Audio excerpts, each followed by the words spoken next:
वो सब मिलकर एक लकड़ी की पट्टी लगाते हैं जिस पर लिखा है पुराना कुआं, प्रवेश वर्जित। रात का वो वक्त था जब चांद बादलों के पीछे छिप गया था।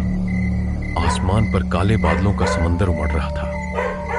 धनपुर नाम के इस छोटे से गांव में हर कोई अपने घरों में दुबका बैठा था, क्योंकि आज वही रात थी जब गांव का पुराना कुआं उजाड़ता था। गांव के लोग कहते हैं वो कुआं शापित है। कहते हैं जो भी वहां गया वो फिर कभी लौट कर नहीं आया। पर आज कोई था जो उस डर से भी बड़ा था।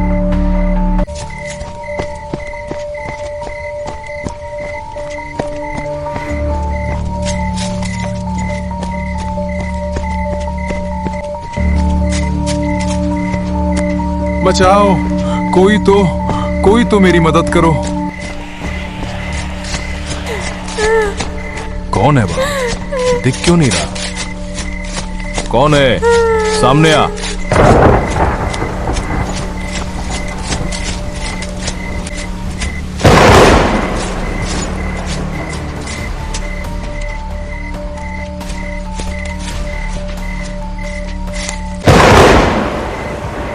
आ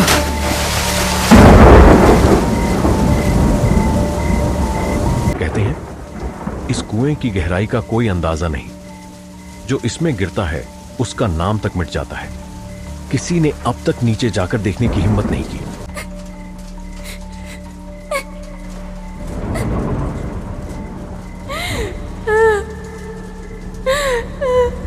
लोग कहते हैं आधी रात के बाद जब गांव सो जाता है तो कुएं से किसी औरत के गाने की आवाज आती। कोई कहता है वो आत्मा अपनी खोई हुई संतान को पुकारती है, और कोई कहता है वो अपने अगले शिकार को बुलाती है। कई साल पहले इसी कुएं में पहली मौत हुई थी। उसके बाद हर साल किसी न किसी की गुमशुदगी की खबर आती रही। कभी चरवाहा, कभी बच्चा, कभी मुसाफिर, सब इसी कुएं के हवाले हो गए।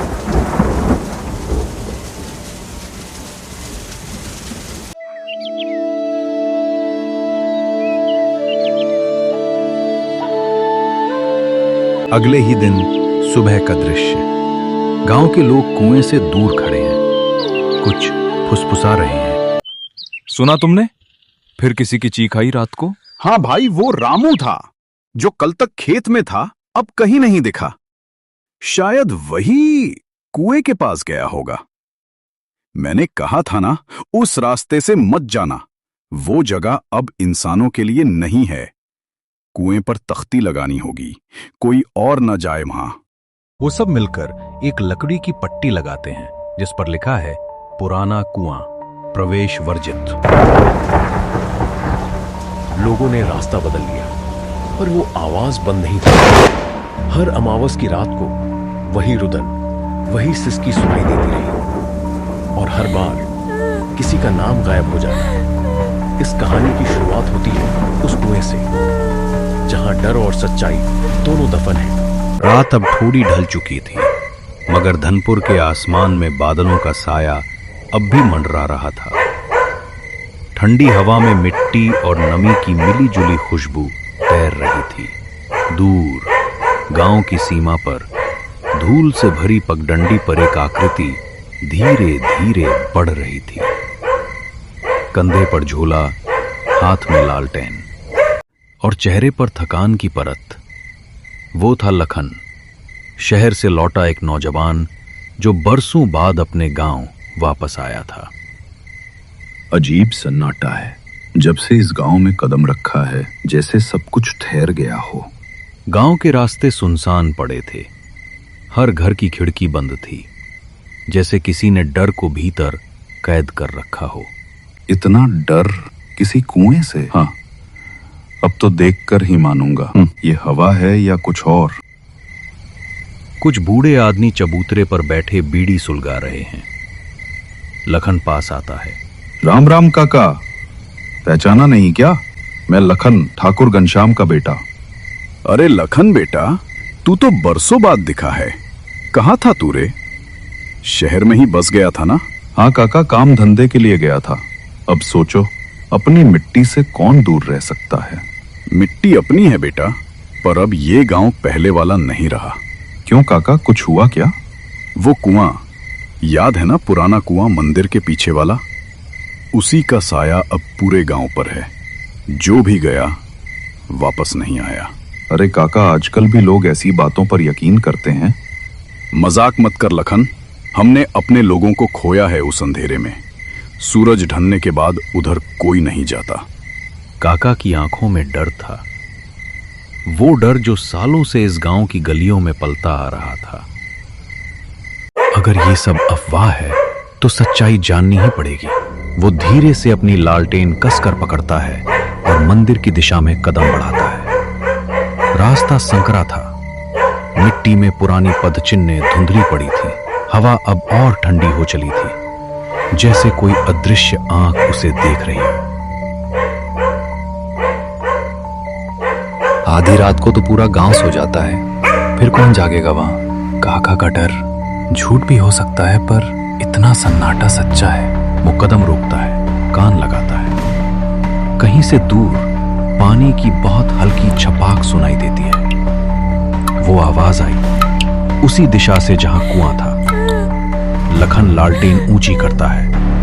दूर धुंध में कुएं की आकृति उभरती है। अगर ये सब अफवाह है तो सच्चाई जाननी ही पड़ेगी। वो रहा। लखन के दिल की धड़कन तेज हो गई थी। लखन की आंखें उस कुएं को ढूंढ रही थीं। वही कुआं जिसके बारे में गांव में फुसफुसाहटें थीं। डर था और अब सच्चाई थी जिसे वो जानना चाहता था। वो एक सूखे पेड़ के पास रुका। पेड़ के नीचे टूटी हुई मटकी, कुछ जले हुए दिए और एक पुरानी चूड़ी पड़ी थी। हवा के झोंके से वो चूड़ी हिली और धीमी सी खनक हुई। लखन झुककर चूड़ी उठाता है और ध्यान से देखता है। वो धूल में लिपटी हुई थी, लेकिन उस पर उभरा नाम अब भी पढ़ा जा सकता था, गौरी। गौरी?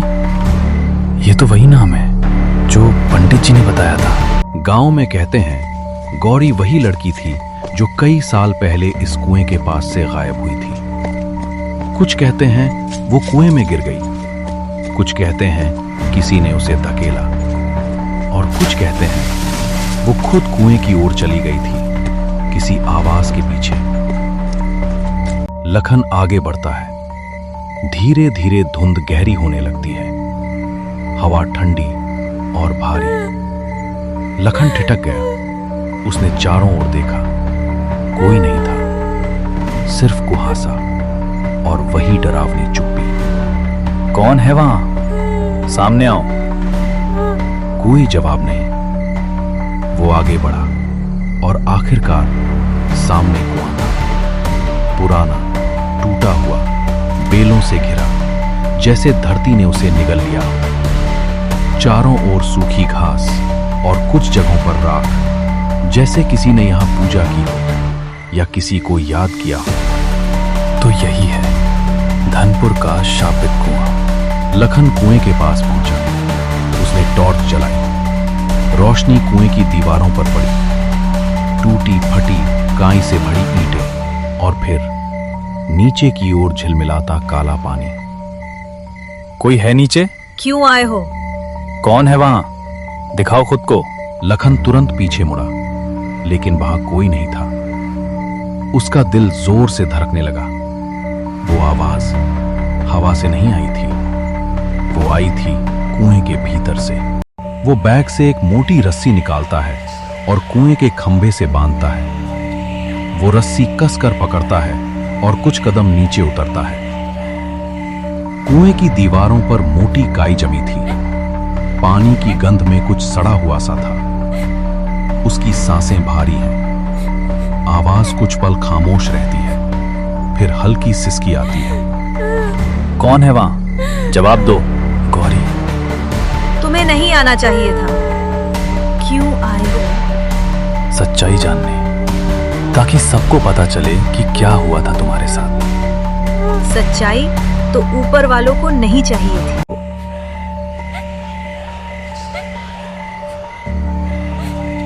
वो दीवार छूता है। उसके हाथ पर लाल रंग लग जाता है, गाढ़ा, ठंडा, खून जैसा।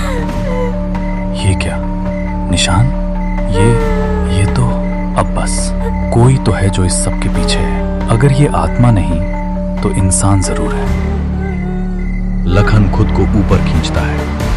उसके चेहरे पर मिट्टी और पसीना है। ऊपर पहुंचते ही वो सांस लेता है। हांफते हुए वो धीरे धीरे कुएं के चारों ओर घूमता है। मिट्टी खोदने की निशानियां हैं, कुछ ताजे पैरों के निशान भी। वो एक पत्थर उठाकर जमीन को रेतता है और तभी एक चमकती चीज उभरती है। वो क्या है? नीचे कुछ चमक रहा है, सोने का सिक्का। वो सिक्का उठाता है तो ये था इस डर की जड़।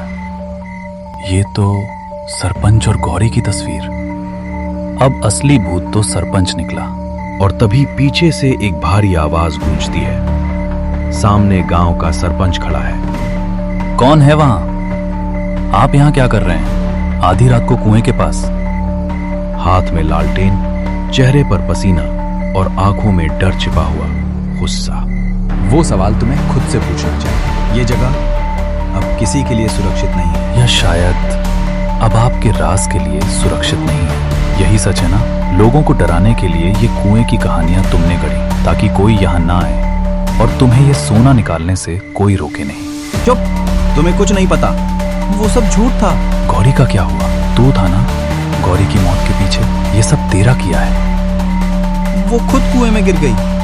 बहुत खोजबीन कर ली तूने लखन। वो मुझे ब्लैकमेल करने लगी थी। वो जान गई थी सब कुछ। मैंने बस उसे धक्का दिया, बस इतना ही। लेकिन जब वो गिरी, कुएं से आवाज आई जैसे कोई हंस रहा हो। वो फिर से आ गई। नहीं, मुझे माफ कर दो। मैंने मजबूरी में किया था। हर कोई अपने भूतों को किसी न किसी कुएं में दबा देता है बेटा। झूठ मत बोलो। उसकी चूड़ी, उसकी चप्पल सब यहीं थे और तुम्हारे निशान इस मिट्टी पर।